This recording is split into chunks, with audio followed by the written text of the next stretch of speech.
First tonight, a community rallies around a 14-year-old student who took his own life this week. More than 100 students and parents gathered at Lafayette-Tecumseh Junior High School for a vigil this evening, remembering one of their own and hoping to bring hope to anyone else who may be considering suicide. As the sun went down Saturday night, dozens of students and parents gathered in an embrace around a lone tree, remembering a boy who they say lost the light of his life too soon. Perhaps because he too felt alone. He wanted to be around everybody. He wanted to hang out with friends, and I don't know why. But I think now he wanted to hang out with friends because he was sad and depressed and we didn't know it. Tony Hobson says she was best friends with the 14-year-old Tecumseh Junior High 8th grader who took his own life early Friday morning. Tony and others remembered the student as kind, fun-loving, and everybody's friend.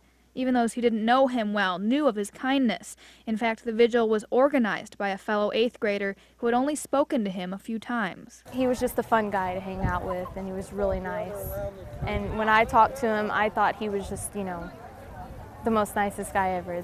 He could be like my best friend. That's how nice he was. But underneath the surface, there was a pain that only became evident in this student's final days. One friend, who may have been the last person he spoke with, received this text message the night before he died. "I hate my life. I want to die," he says. She asks what's wrong, and her classmate simply says, "Bye." The next day, she learned he had committed suicide. Tony Hobson says that her best friend had been bullied. But he's in a better place, and he's not going to be hurt, and he's not going to be thinking about, oh, this person don't like me, or do I really have buck teeth, or do I really have big lips? Tony says there's no way of knowing how big a role bullying played in her friend's suicide. Another friend says Friday would have been his last day at Tecumseh as he was moving to Rossville. But as his friends and even those who didn't know him at all gathered in his memory, they spoke of the hope that this won't happen again.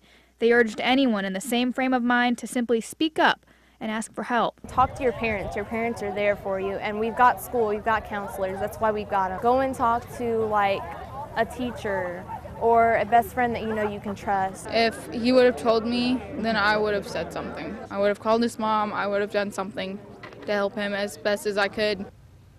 If you or someone you know is thinking about suicide, there are resources available in our area. The Lafayette Crisis Center operates a 24-hour hotline with trained volunteers to give confidential crisis intervention. That number is 742-0244. You can also reach a referral hotline by dialing 211 if you're in Tippecanoe, White, or Benton counties. For more information on where you can find help, click on this story on WLFI.com.